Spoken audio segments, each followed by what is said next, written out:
तो अब चलते हैं साहब ईरान का एमओयू। देखिए, ईरान वाला एमओयू फेल हो चुका। ईरान वाले एमओयू में कुछ नहीं बचा। ईरान एमओयू आगे नहीं चलाना चाहता। ईरान ब्लॉकेड में भी नहीं रहना चाहता।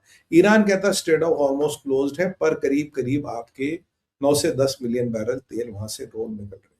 और अगर मैं क्रिस राइट की बात करूं, उसने कहा we are in Hormuz for a long game. हम लंबे समय अंतराल के लिए यहाँ आए हैं, वी आर प्रिपेयरिंग। और अभी अभी जो खबर आई है, ट्रंप ने अभी भी एक सुरा, हॉटेस्ट सुरा फ्रॉम ट्रंप इज कि Trump is contemplating withdrawing from Gulf. जी हाँ, सुनिएगा, Trump is contemplating to withdraw from Gulf after the Iranian losses. मैंने क्या आपको बोला?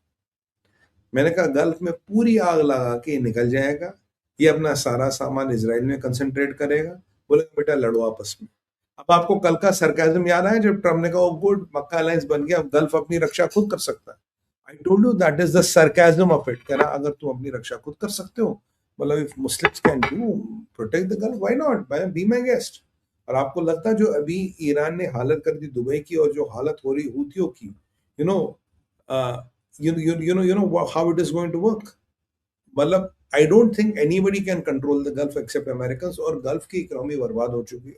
Everybody GDP shrinking. और अगर यहाँ अमेरिका और अमेरिकन ट्रूप्स निकल गए, तो मेरे प्यारे देशवासियों, जहां जहां से आप रहते हो, आप सामान बांधना शुरू करो। क्योंकि यहाँ जो भी स्टेबिलिटी रही सही है, वो is because of American troops. अगर अमेरिकन ट्रूप्स गल्फ से निकल गए, then you are heading for big trouble. Trump will not withdraw from Gulf. They will operate from Israel and they will operate from American carriers. They will not have any bases in Gulf. क्योंकि और basis के कारण जो उनको Arsenal लगता है, जो उनको खर्चा पानी लगता है उनको बचाने में, और again the people are changing sides every day. Trump is sick and tired of that. मैंने आपको बोला था एक दिन, he will get sick and tired of it, will go to hell. यार तुम बाढ़ में जाओ यार, लड़ो, लड़ मरो आपस में, आई एम लिविंग। यही एग्जैक्टली अभी ट्रम्प कह रहा है कि I am contemplating leaving gulf. वो फिर कह रहा हूँ, it will have basis in Israel और एक आध दो शायद जॉर्डन में, एक आध दो कंट्री बहुत मेंटेन करेगा। दो चार बेसिस ज्यादा मेंटेन नहीं करेगा। They will have American aircraft carriers there and that is what they will do. The things which they can control, the outcome from where they can control. तो इसीलिए वो एमओयू बढ़ाने में इंटरेस्टेड ही नहीं है। और उसे ये भी पता है कि ईरान का जब तक न्यूक्लियर आर्सेनल नहीं मिलेगा, तब तक मामला खराब है। और ईरान का न्यूक्लियर आर्सेनल लिए बिना वो जाएगा नहीं। कल उसके जेडी में यही बहस हुई। जेडी का पॉइंट ऑफ व्यू था स्ट्रेट ऑफ हॉर्मुज खुली, तेल की कीमतें कम, that is what we want. Trump ने कहा जब तक हमें न्यूक्लियर आर्सेनल नहीं मिलेगा, तब तक हम यहाँ से नहीं जाएंगे।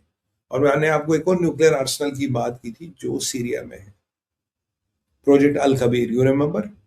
तो मैंने कहा था आईईए ने बात कर ली और आईईए को वो न्यूक्लियर आर्सेनल मिल रहा है। सीरिया से एग्रीड। अभी अभी सीरिया ने साइड बदल दिया।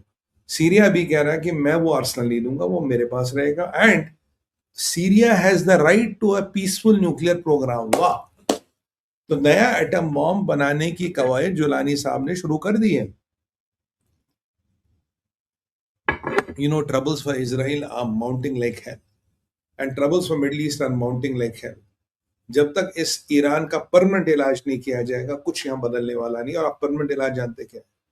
परमानेंट इलाज करना पड़ेगा। ईरान का कुछ बदलने वाला नहीं है। एक आध कंट्री की केस स्टडी बन जाएगी, सब ठंडे होकर बैठ जाएंगे। क्योंकि जुलानी का फॉरेन मिनिस्टर अभी भी कह रहा था कुछ देर पहले, भैया मैं आपको ये नहीं देता, I am not giving you anything, और ये यहीं रहेंगे। और Syria has the right for a peaceful nuclear program तो कुछ होता ही नहीं।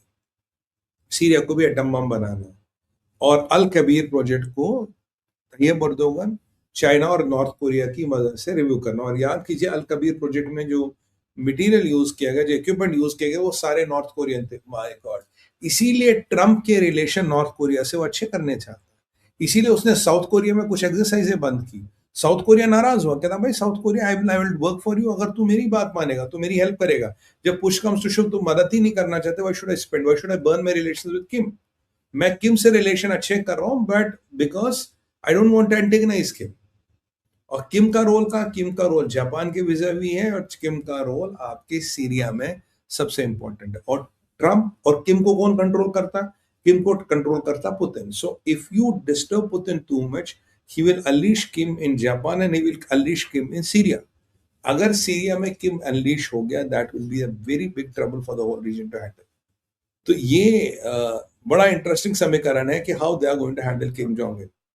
इसीलिए ये सारा एमओयू आपका तेल लेने गया, ये एमओयू कभी था ही नहीं। और यहाँ पाकिस्तान में आपको एक और बात डेवलपमेंट पर, पाकिस्तान में एक और डेवलपमेंट है, यहाँ क्रिटिकल इमरान खान नियाजी नहीं है, क्रिटिकल कंवर जावेद बाजवा भी है। आपको याद होगा बाजवा साहब का पैर फिसला था बाथरूम में और कहा इनके सर पे चोट आई, आईसीयू में है। और अभी भी खबर आई है कि बाजवा साहब जो है उनकी हालत क्रिटिकल है और उनको दुबई ले जाया जा रहा है, या अभी she must be already on the way to Dubai. वहां उनकी head injury and his brain injury has become critical and his spinal injury has become critical. ये बाजवा साहब ex military chief of Pakistan bathroom में खिसक गए। क्यों? जब एक दिन मुल्ला फजलुर रहमान ने एक स्टेटमेंट दिया, मतलब पाकिस्तान की फॉरेन पॉलिसी क्या है यार। लास्ट चीफ था वो कहता था दोस्ती करनी, नया चीफ आता कहता दुश्मनी करनी है, गजवा हिंद करना। आखिरकार पाकिस्तान की फॉरेन पॉलिसी क्या है? पाकिस्तान कौन चलाता? मिलिट्री चलाती है, पॉलिटिशियन चलाता है। बाजवा ने एक दो स्टेटमेंट मारे थे और उसके 1 या 24-48 घंटे बाद पता लगा बाजवा साहब बाथरूम में गए और उनका पैर फिसला और वो क्रिटिकली इंजर्ड हो गए पैर फिसलने पे। तब से उनकी हालत खराब है। सवाल ये है, अगर उनकी हालत खराब है तो उन्हें पाकिस्तान से क्यों नहीं ले जाया गया? सवाल ये है कि अब जो वो क्रिटिकल डेथ बेड पे, अब दुबई क्यों ले जा रहे हो? सवाल ये है कि अगर बाजवा साहब का बेटा दुबई में रहता तो उसने अपने बाप को पहले क्यों नहीं लिया? या सवाल ये भी है, क्या वो इमरान खान ने उसको नजरबंद कर रखा था, सॉरी मुल्ला मुनीर ने उसको नजरबंद कर रखा था? और सवाल ये भी है, बाजवा और इमरान खान में एक सिमिलैरिटी है, दोनों मुल्ला मुनीर के दुश्मन है। तो दोनों मुल्ला मुनीर के दुश्मन, एक जेल में डेथ बेड पे पहुंच जाता और एक बाथरूम में स्लिप करके डेथ बेड पे पहुंच जाता है। दोनों की हालत इतनी खराब है कि एक को आज दुबई ले जाना पड़ रहा है उसका बेटा वहां होते हुए, दूसरे को सुप्रीम कोर्ट कहता भैया इसको अस्पताल ले जाओ नहीं तो यही मर जाएगा, he is lost his eyesight. और यहाँ ट्रम्प कह रहा भाई मैं मिडिल ईस्ट से जा सकता हूँ। भाइयों बहनों, आप डायस्पोरा के लोग अगर ये देख रहे हैं, आपके लिए बुरी खबर। If American leave you are going to be in big trouble. और ये मैं वार्निंग्स आपको बहुत पहले समय से दे रहा हूँ। और I am not asking you to come to my advisory, मैं आपको फ्री में दे रहा हूँ कि come leave this, start packing your bags. क्योंकि अगर ये America will leave to cut their losses, क्योंकि अमेरिका का नेशनल स्ट्रेटजी डॉक्यूमेंट पढ़िए, वहां जाओ जहां तुम्हें फायदा। और ऑयल मिडिल ईस्ट का डिसरप्ट हो गया, इकोनॉमी डिसरप्ट हो गई, और अमेरिका के जाने के बाद ये पूरा region will be in war, ये पूरा region will be in war. I think they will protect Israel by having bases there, and they will keep 1 or 2 aircraft carriers around Israel, so that Israel is permanently protected. By the way, इसराइलियों ने आज एक और बहुत जबरदस्त काम किया। इसराइलियों ने आज इसराइलियों ने sir they have stopped all kinds of military exports and all kinds of exports to Qatar. जो सिस्टम कतर को बेचे, उनका बैकअप, उनके स्पेयर्स, उनकी MC, everything is stopped bye Israel. क्योंकि इजराइल कहता Qatar is a enemy country, is a evil country, और Israel के लिए बहुत खतरनाक है। क्योंकि अल्टीमेटली मुस्लिम ब्रदरहुड का फाइनेंसर कतर है, मुस्लिम ब्रदरहुड का फाइनेंसर कतर है। तो ये इससे कतर के जहाजों में, कतर के मिलिट्री में जो भी सिस्टम लगे, और जो कतर के जो शेख लोग हैं जो इनके पास कम्युनिकेशन और एनक्रिप्शन का सिस्टम लगा, सारा इजराइल का, तो they are in big trouble. तो यहाँ पे मामला बहुत खराब हो रहा है, बिकॉज ट्रम्प का दिमाग फट चुका है। इस मिडिल ईस्ट के जंगल में पढ़ के ट्रम्प का दिमाग फट चुका है। He is doing the right thing.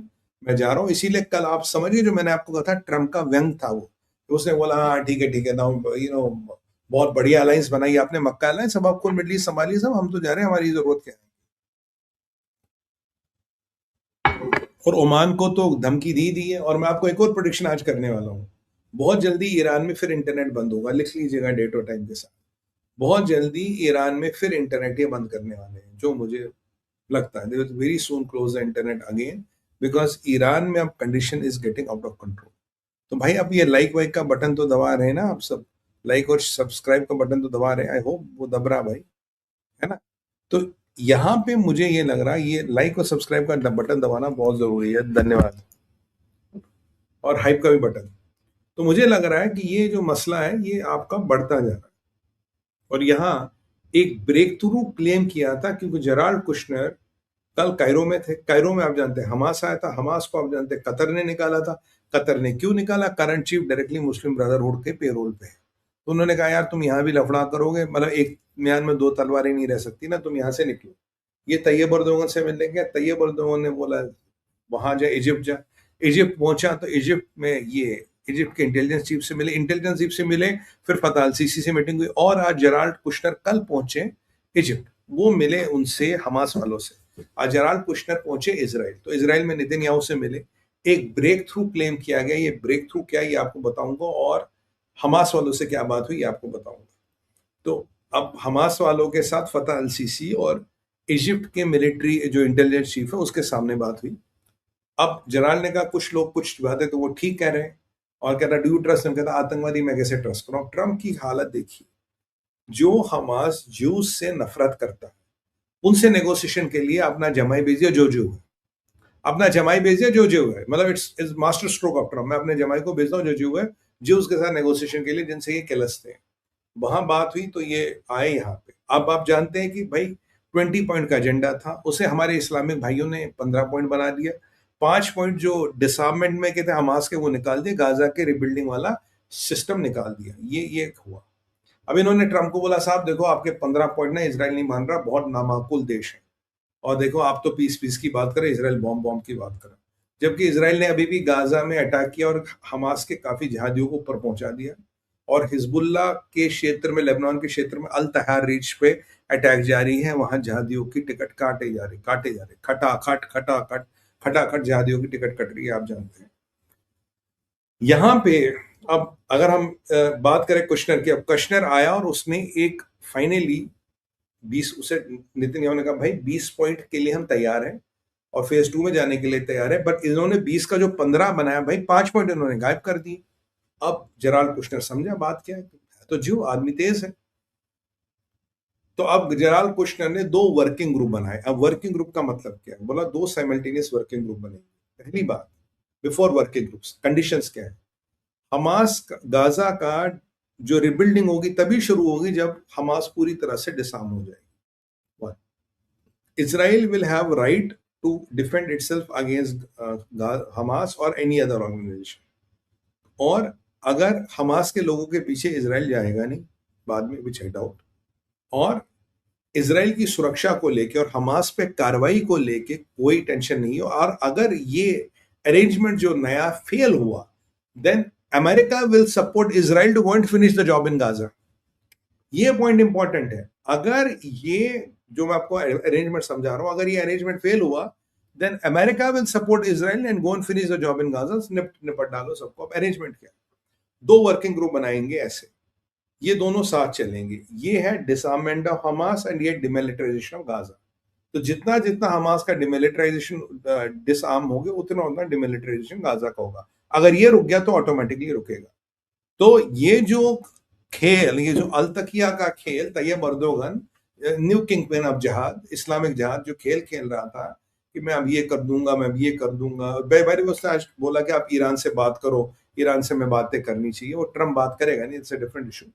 तो वो जो खेल था सीरिया में एयरपोर्ट के आसपास ये बनवाना और गाजा में फंसाना ट्रम्प को, तो अब ये दोनों साथ चलेंगे। अगर हमास ने डिसआर्ममेंट से मना कर दिया तो ये ग्रुप, तो अगर हाँ हमास ने हथियार नहीं रखा तो डिमिलिटराइजेशन ऑफ गाजा इमीडिएटली रुक जाएगा। फिर Israel will have a go ahead to go and do it. 90 दिन का टाइम दिया गया है इसको। 90 दिन के अंदर अंदर हमास ने हथियार नहीं छोड़े, ये कार्यक्रम नहीं हुआ, then Israel has to go do and finish the job, और Americans will be supporting them like hell. तो अब जो आज मैं देख रहा था, जो सारे इस्लामिक बिरादर हमारे इसको बड़ा गाली गलौज कर रहे थे, एक के भी मुंह से टीम नहीं निकली है। और याद है आपको मोहम्मद बिन सलमान ने बुलाया था आपने ब्रैड कूपर को, साहब आप हमसे मिलो। ब्रैड कूपर ने कहा घंटा, अभी होती ठोक रहे हैं। अबे कहाँ गया पाकिस्तान, अबे कहाँ गया तैयब अर्दोगन, कहाँ गए तुम्हारे पाकिस्तानी अर्दोगन, अभी ठोक रहे हैं तुम्हें। ना पाकिस्तान आ रहा, ना तैयब अर्दोगन आ रहा। अब यहाँ से ईरान ठोक रहा है या दुबई को, और वहां से होती ठोकरे मोहम्मद बिन सलमान को। वाह। और ये लोग इस्लामिक नेटो बनाएंगे, ये लोग इस्लामिक यूनियन बनाएंगे और अपनी रक्षा करेंगे। और तैयब अर्दोगन ने कहा हर Islamic country is open to join, यार इवन ईरान ज्वाइन कर सकता। वाह इस्लामिक नेटो,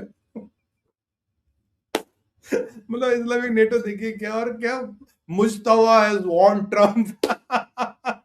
मुस्तफा का लेके भी कल एक स्टेटमेंट है, मुस्तफा का हम वही करेंगे जो इस्लाम में लिखा, जो जहाद में लिखा वही करेंगे, हम तो भाई जहादी हैं वही करेंगे। तो बड़ा इंटरेस्टिंग समीकरण है।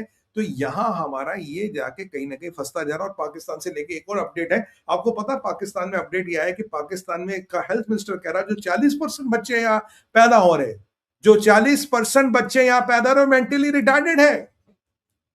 40% बच्चे जो पाकिस्तान में पैदा हो रहे हैं वो मेंटली रिटार्डेड है। कहते हैं कैसे चलाओगे मुल्क, 40% बच्चों का शॉर्ट सर्किट है यहाँ पे।